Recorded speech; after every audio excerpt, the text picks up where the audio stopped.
Sorry. இந்த ஒரு வார்த்தை எல்லா காயத்தையும் ஆத்திடும்னு நினைக்கிறீங்களா? அப்போ நீங்க இந்த வீடியோவை கண்டிப்பா பார்க்கணும். ஒரு ஊரில் ஒரு சிறுவன் இருந்தான். அவனுக்கு ரொம்பவும் முன்கோபம். கோபம் வந்துவிட்டால் அவன் கையில் என்ன இருக்கிறதோ அதை வீசுவான். மகனின் இந்த பழக்கத்தை மாற்ற நினைத்த அவனுடைய அப்பா ஒரு நாள் அவனிடம் ஒரு பை நிறைய ஆணிகளையும் ஒரு சுத்தியலையும் கொடுத்தார். மகனே, இனிமேல் உனக்கு எப்போதெல்லாம் கோபம் வருகிறதோ அப்போதெல்லாம் இந்த மரப்பலகையில் ஒரு ஆணியை அடி என்று சொன்னார். முதல் நாள் கோபத்தில் அந்த சிறுவன் சுமார் 30 ஆணிகளை பலகையில் அடித்தான். சுத்தியலால் ஆணி அடிப்பது அவ்வளவு எளிதாக இல்லை. அடுத்தடுத்த நாட்கள் ஒவ்வொரு முறையும் ஆணி அடிக்க ஓடி செல்வதற்கு பதிலாக தன் கோபத்தை கட்டுப்படுத்துவது எளிது என்று அவனுக்கு புரியத் தொடங்கியது. மெல்ல மெல்ல அவன் ஆணி அடிப்பது குறைந்தது.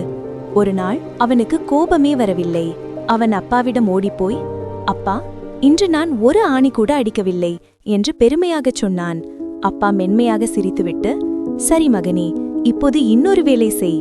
உனக்கு கோபம் வராத ஒவ்வொரு நாளும் ஏற்கனவே அடித்த ஒரு ஆணியை பிடுங்கிவிடு என்றார். பல நாட்கள் கடந்தன. ஒரு வழியாக பலகையில் இருந்த எல்லா ஆணிகளும் பிடுங்கப்பட்டன. சிறுவன் தன் அப்பாவை பலகைக்கு அருகில் அழைத்துச் சென்றான். அப்பா சொன்னார், மிகவும் நன்றாக செய்தாய் மகனே. ஆனால் அந்த பலகையை பார், அதில் எத்தனை ஓட்டைகள் விழுந்திருக்கின்றன. அந்த பலகை பழையபடி ஆகுமா? முடியாதில்லையா?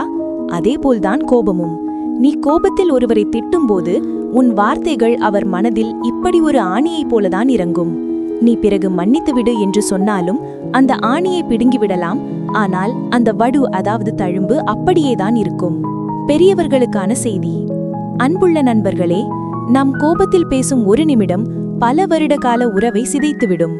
கத்தியால் ஏற்படும் காயத்தை விட கசப்பான வார்த்தைகள் ஏற்படுத்தும் காயம் ஆழமானது. ஆணி இல்லாத பலகை அழகாக இருப்பது போல கசப்பான வார்த்தைகள் இல்லாத உறவுகள் என்றும் அழகாக இருக்கும். எனவே பேசும் முன் ஒரு நிமிடம் யோசிப்போம். நன்றி.